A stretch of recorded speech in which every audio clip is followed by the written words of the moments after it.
Good afternoon, everybody. Sensei Ken here. Hope everyone's well.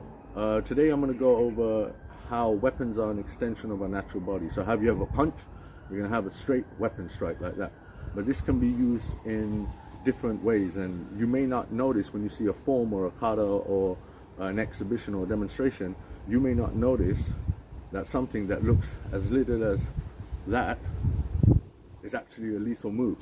Because the moves, one, they're hidden, so only masters know what the meaning of that strike would be. I mean, for take that strike for instance, this is someone who would recognize this would be of great many years in the experience of dealing with techniques like these, advanced like hand like that. A normal person would not hit with a hand like that. That is a weak joint, but you condition yourself over years to make that an effective weapon.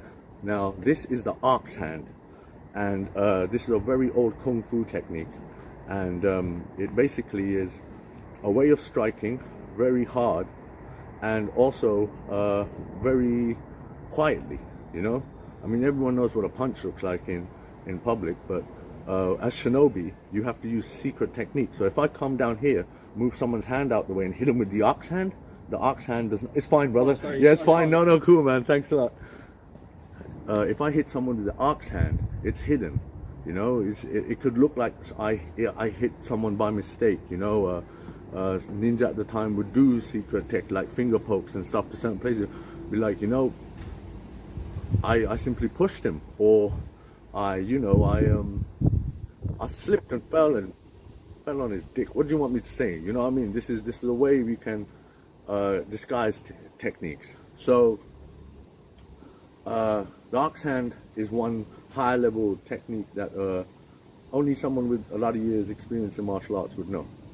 So yeah, to Japan they just go, hey gaji, shut up.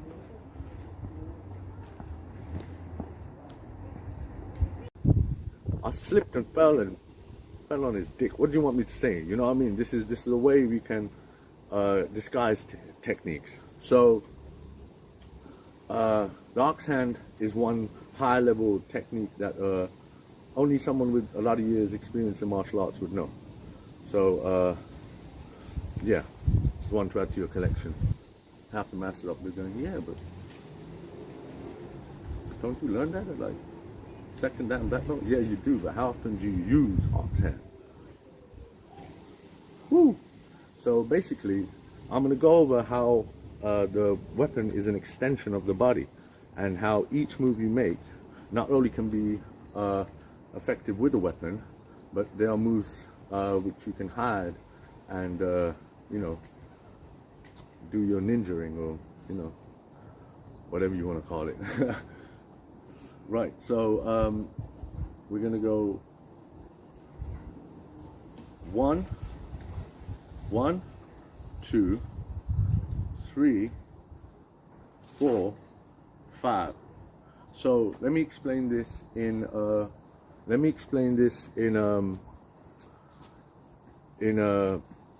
basic. Oh, hello. How are you doing? Very bloody long time no see, man. I'm just doing a martial arts video. Okay. How you been? Do you want Yes, help? I would definitely. What do you want to do? So right, yeah, let's go. What do we want to do? Let's do it. So I'm just going over how weapons can be. So what do you want me weapons to do? are an extension. So I mean, if you could demonstrate, if you could just stand there for a minute. And Yeah. Do you wanna? What do you want me to do? Oh, it's okay. So if you just stand there, and Yeah. so if I could just show, if you take a guard. Okay. Like, So I know, like yeah. proper boxing guard. See now, this the one way I get around this. I've noticed about boxers. It's a straight on thing. Your effective line of defense is here and here. So it's very hard for us to get in, because I would go 1, 2, 3, right? 4, 5. That's what I wanted to demonstrate. Okay. But only if about 3 of those moves are effective. 1, Yeah. 2, and 3. That and that are not effective because, that and that are effective, and the other 3 are not, because you've got your guard up. So one way to get into a boxer's guard is always you have to parry, because the gap's here. You know, that I can see the gap is here. It's here as well, but the gap I'm looking for to get in and neutralize the head, which is the target you want to go for when neutralizing something, is to misalign. So misaligning and finding the range. But yeah, if I could, so you'd go 1, So if you threw a punch, just If like, I like throw- yep, if yep, I throw a yep. punch. If you throw with that hand, then you're gonna. That's what I tell my students. I say, look, you have to learn to adapt with both hands. You know, because in the street, like, sorry, if you just back up a little bit, so. On the street, the opponent's not going to stand there and say, yeah, can I hit with it? He's not going to tell you, right? So you have to be adept at using both your hands and both sides, you know? So it's not only, this is what I have the problem with karate. You know, they say, this is this block. Yeah? Well, I say, this is this block. Well, that's why you learn different styles, you know? You have a karate block for maybe getting the leg out the way, yeah? And then come in the center and hit with a center line punch, you know? And like you said there, you hit with the opposite hand. You just have to be ready for these things, you know? So, yeah, but anyway, if you just choose hands and hit. Okay, so if I come here, I'm going to hit you with my right. Cool. So I'm just demonstrating the form here. So go here. Your hand would obviously be about there by now, right? If you were advanced Kung Fu, you'd sense my hand coming in, or you'd try and block that. Now this is the bit where it gets tricky, right? Now either you come in here and use the joint here and hit with a wait there, how far fist. advanced is your student? Oh no, I just talk to everyone on Facebook. So there's masters, there's people I've trained with my whole life, there's people like you I've known from before, and I'm saying, hey Ken, we just wanna, you know what I mean? I mean, you promised us years ago you'd show us the bloody roundhouse kick, and 10 years later, mate, about time. You know what I mean? So yeah, I just basically just sharing what we know, man. That's what it is, really. Go Krav Maga, man.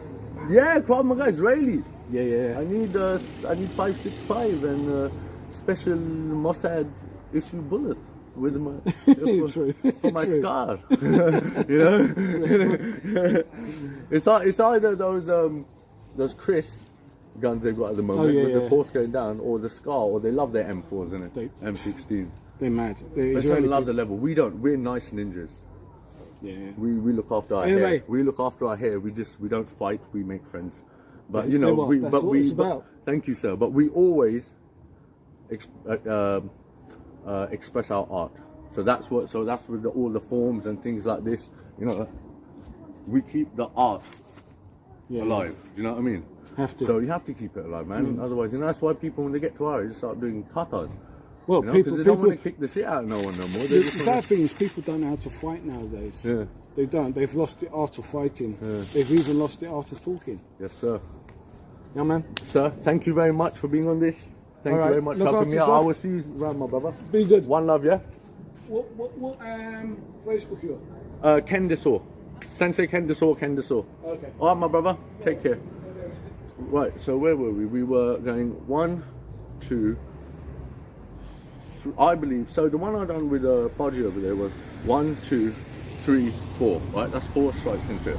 Right, but I sneak in a fifth strike, but only with the sword. Right, so you've got with the hand this is ineffective. So you're going 1, 2, right. Then for no reason you're going to move your hand around, and you're going to come in for a slice to the jugular, right? Which really there's no issue, because you don't want to do that. One, you'll kill someone and you'll go to jail. So there's no point doing anything like that.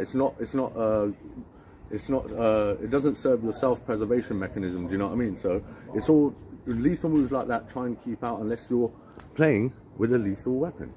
So you know, lethal strikes for lethal things.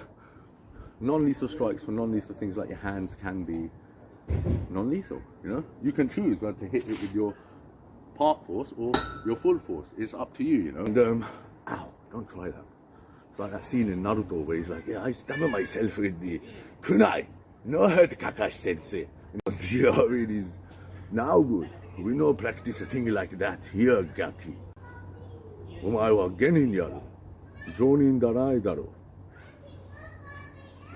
Anshin shiro. Shugyo commence. Hi. Right. So yeah. So that was 1, 2, 3, 4 for the unarmed one. Because you're going 1, 2. Then you come in. You see, 1, 2, and then you come in. Because as your arm's there, you slide as you saw me do, and come hit the face with the back fist. You alright?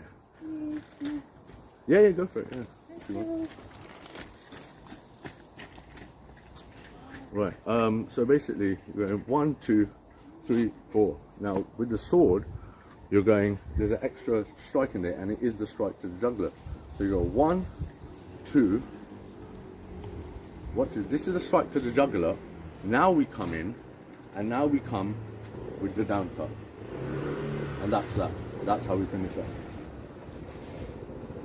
So you can see how I added in the little move. There are times when you add to forms and don't add, and this is one of those times I felt was I was justified in adding to the technique. So yeah.